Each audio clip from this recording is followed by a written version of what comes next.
Hey y'all, this is AL Thick Madame, and this is the recap review for The Shy, and this is the episode that came on last week. Y'all already know I'm playing catch up, so trying to get my life together. Okay, y'all, so this episode started out with Dre having nightmares about Keisha.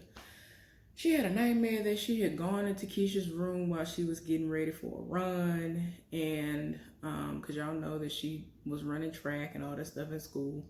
And she had the music blasting, and Dre came in and was like, need to turn the music down.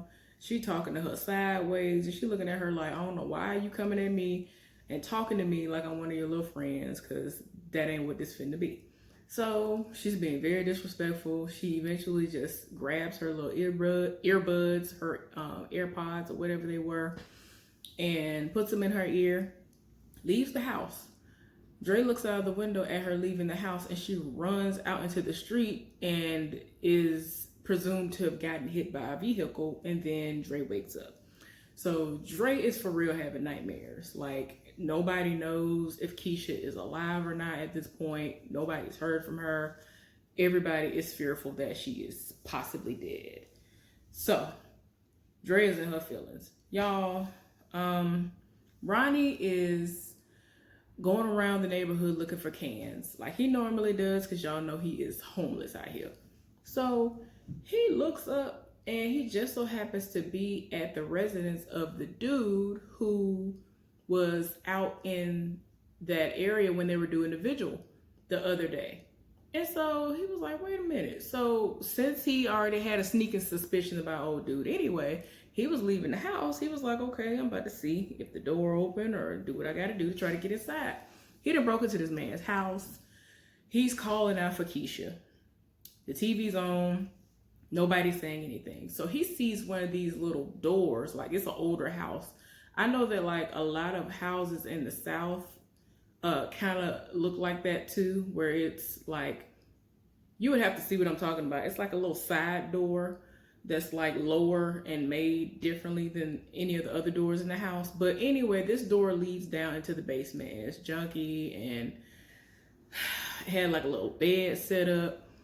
And Ronnie is looking around for context clues, and he stumbles upon child pornography, all this other stuff. And so he took out his cell phone, which I didn't even know he had, and he was taking pictures.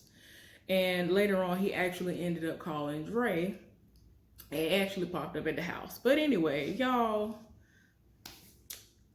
the friends, meaning Kevin, Papa, and Jacob, they are all at their after school job, which is Douda's place, the pizza place, Otis Perry's place. Just in case y'all know him by his nickname is Douda, but Otis Perry, his pizza place. And they're talking, and eventually Papa finds out on accident that Kevin is into a girl that goes to their school.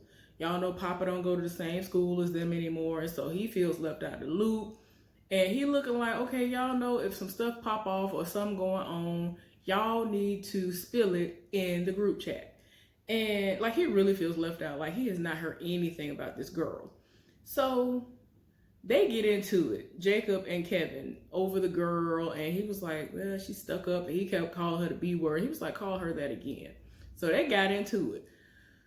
Lord, tell me why these random hoodlum type dudes came into the restaurant. They saw this like donation can up front that had Keisha's picture on it. And they were like, they still looking for this B? Oh my gosh, why they say that? Kevin heard the boy rolled right up to him and knocked him out. He was like, that's my sister. And I was like, oh my gosh, why did this boy do this? Y'all, anyway. For whatever reason, Emmett had the audacity to roll up and feel the need to call his daddy, because he has not been getting sex from Tiffany, who is the baby mama who sells the weed and all these other things. I'm like, of all people in all of the world, why would you ask your daddy for advice on women? I'm very confused. Anyway, he was like, oh, well, what's her sign? He found out she was a Scorpio. He was like, oh yeah, she definitely cheating. He was looking like, well, I haven't been cheating and I don't know what she got going on.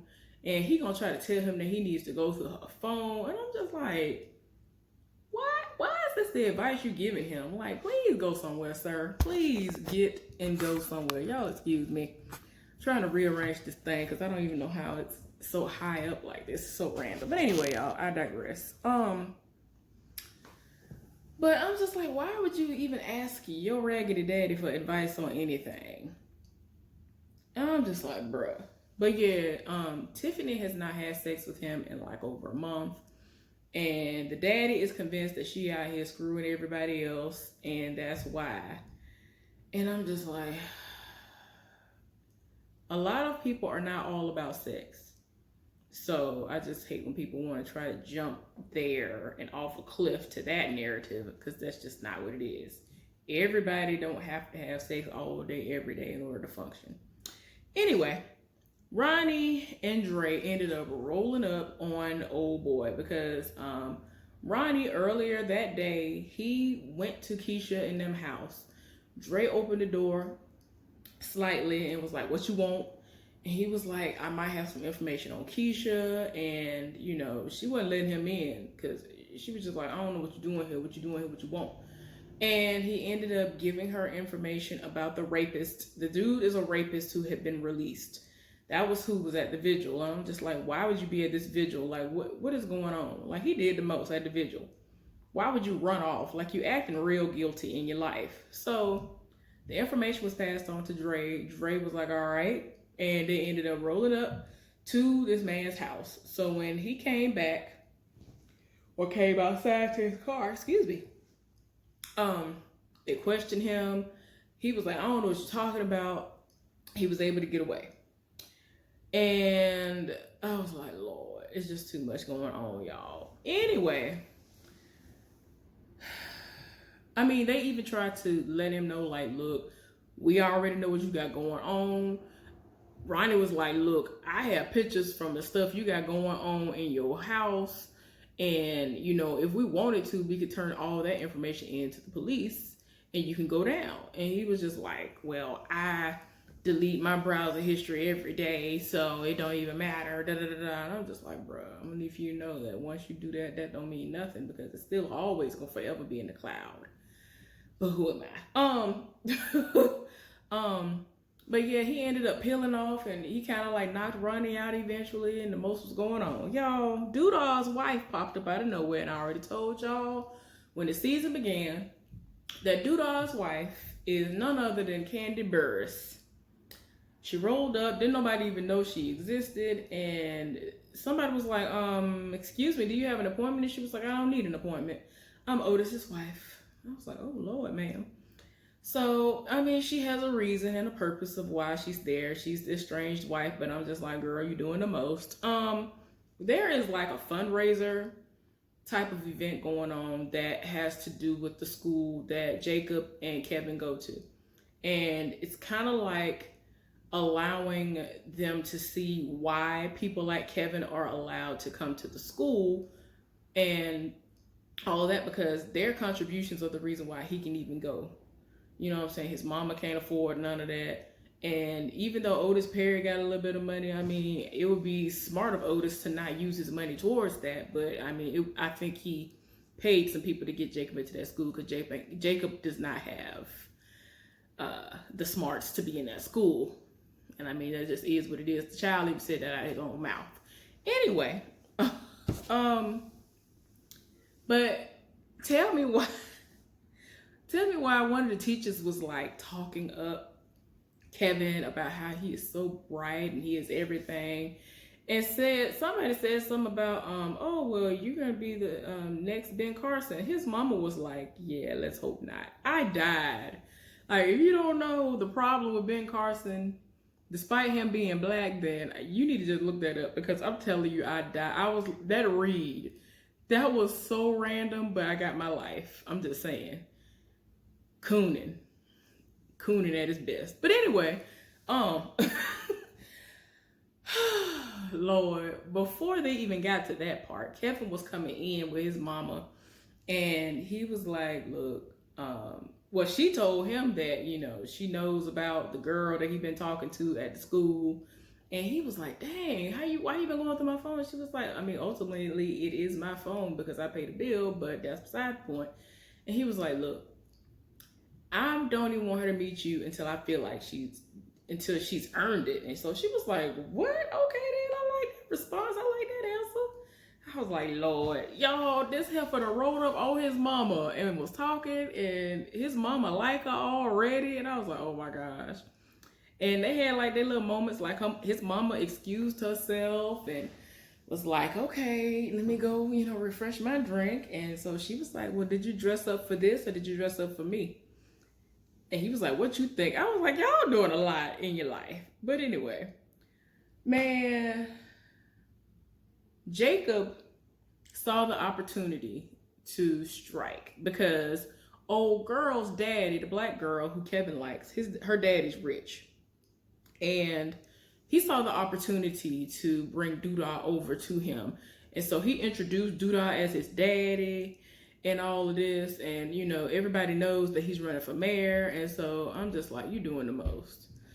And like, he trying to help him to get his foot in the door even more and get those donations or contributions. I'm like, Lord, stop. Sir, it has to stop. So anyway, y'all, Papa is at his daddy's church. There is a service going on.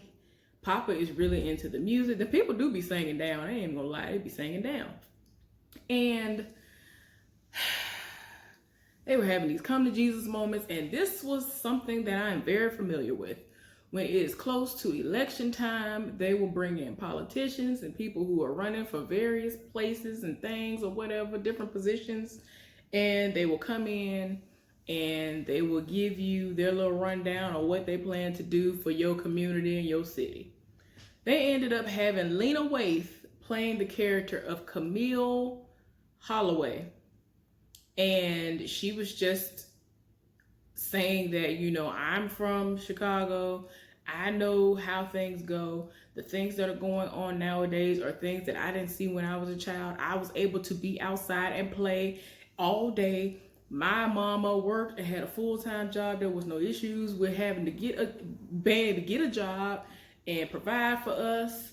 And, you know, what we're facing now is all these child abductions and the job rates being ridiculous and the killings. Like, the main things that she was talking about were the killings. And that's just real life. I just cannot with Chicago. Chicago do the most. I low-key wanted to visit when I was a whole lot younger, but y'all be doing the most. But anyway, I mean, y'all, when the sermon and all the stuff was over, everything was over for the service and everybody had left, Papa walked in at the most inconvenient time for his daddy and saw Lena Waithe's character give Papa's daddy, the pastor, a stack of money for allowing her to come up in there and do what she was going to do. Now, a lot of people saw her when she got in the pulpit and they were just looking like, I ain't really trying to hear nothing she got to say because she gay. And that's what it was. But then people were receptive to what she was saying. So, I mean, in my mind, I was shocked, but not really, because she was paying him off to show her face and do what she needed to do in order to help her campaign. But Papa was like, why is she giving you money? I was like, oh my gosh, Papa, as smart as you are, why are you doing this? Like, why? Anyway, y'all,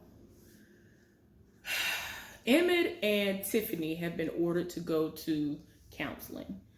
And they finally have gone to counseling and they're discussing their issues. And he eventually brings up in therapy because his daddy was talking to him yet again. I was just like, why? He was like, well, we're court ordered to go to therapy. I might bring it up when I go to therapy. He wasn't here for that. And we've already discussed before how a lot of Black people need to get out of their mind that there's an issue with going to therapy. Therapy works. Therapy is everything. I don't care what you say. But anyway, they're in therapy, and of course he brings up the fact that they ain't having sex. And so she gets to the point where she was like, do you really want to know why I'm not having sex with you? And that's when she told him that I'm not having sex with you anymore because I don't want to end up pregnant. So he was like, what you mean? Ain't you on birth control? And so she was like, I stopped taking it. It was messing my hormones up. And I've heard that happening to people. So, so he was like, well, why don't you get back on the birth control? And so she was just like, why don't you get a vasectomy? And I don't know why some guys feel so just less than when they hear that. Even if they have all the children in the world, it's like they would rather the woman be down for weeks and sometimes months behind getting a hysterectomy versus them being down a half a day or literally getting the vasectomy on their lunch break and going right back to work. I don't understand.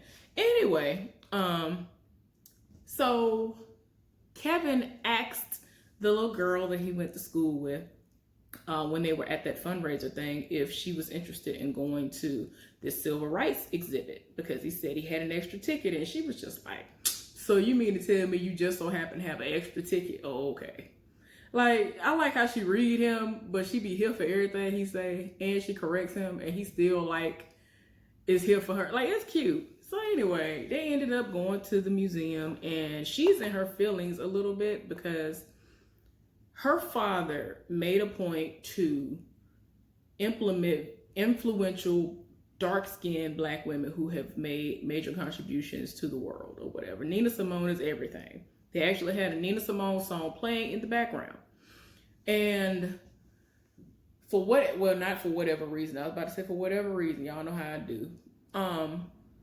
The exhibit that they stopped on, the part of the exhibit that they stopped on, they had Nina Simone, Billie Holiday, Lena Horne, and if there was somebody else, I don't remember who it was, but it was like 4 people, if I'm not mistaken, in total that they had on this one little wall, when they could have just dedicated that one wall to Nina Simone. So she took issue with that, and Kevin boosted her up and was like, well, you should tell somebody about that. She was like, you know what, I should. She rolled up on somebody, went off about it, and the guy was just looking like, girl. And I mean, of course he doesn't know who her father is and the money and the influence that is behind him and backing him. And he, don't really know much of nothing. So they ended up leaving. I was just like, Lord, y'all doing a lot. So y'all, the rapist showed back up at the house. Dre and Ronnie are outside waiting on him. And he was just like, this is harassment. This is not right. And they was just like, we on public property, because they really actually were on the street and not in his house or on his porch or nothing like that. And so they rolled up again. Ronnie had been going through the trash cans, I think outside of Sonny's place, which is the place where Emmett works.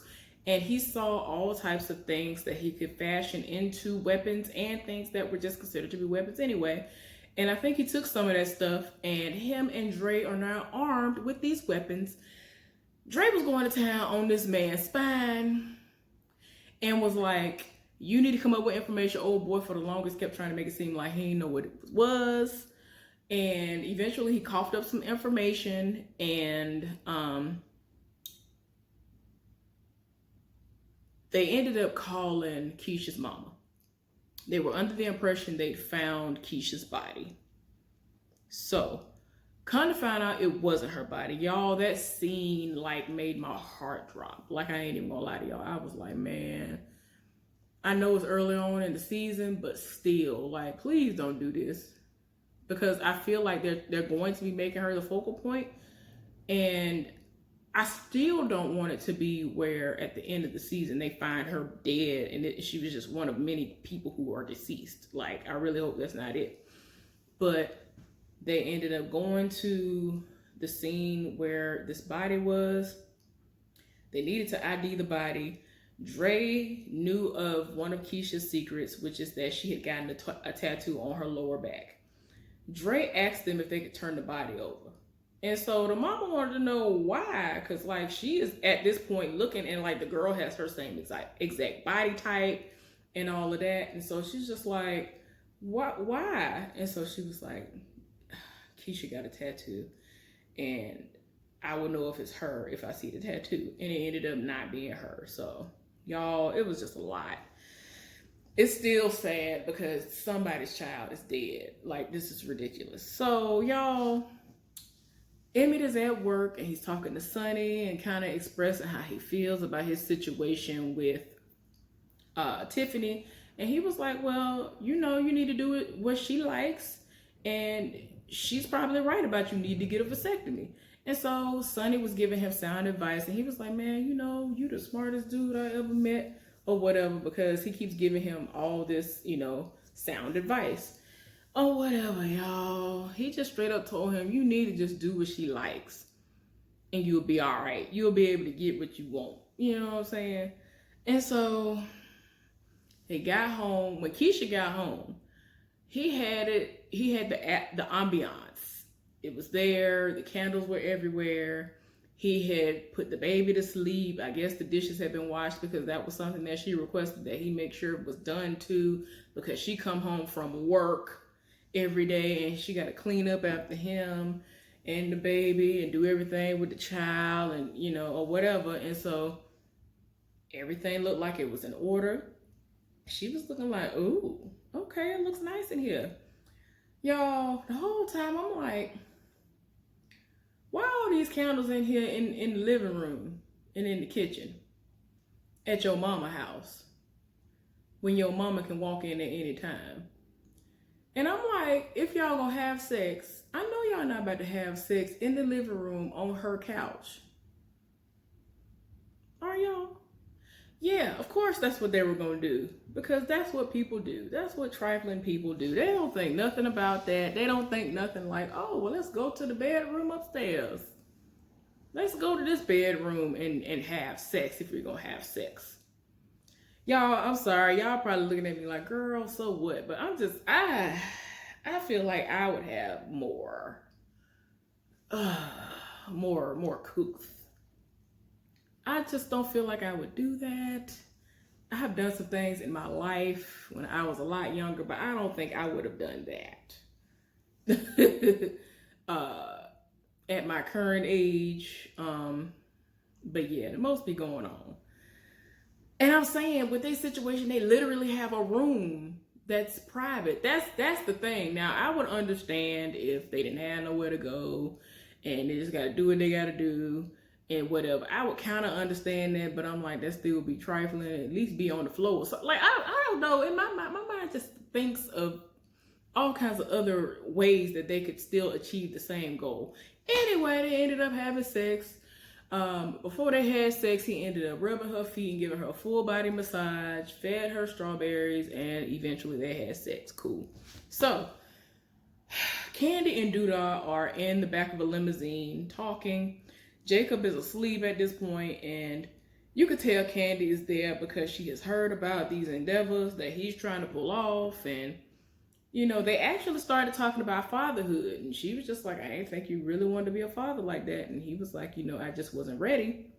But because of this situation, it just ended up being a blessing in disguise with Jacob. And it's just everything's falling into place. It's just everything just ended up happening the way it happened. And it's kind of luck for him.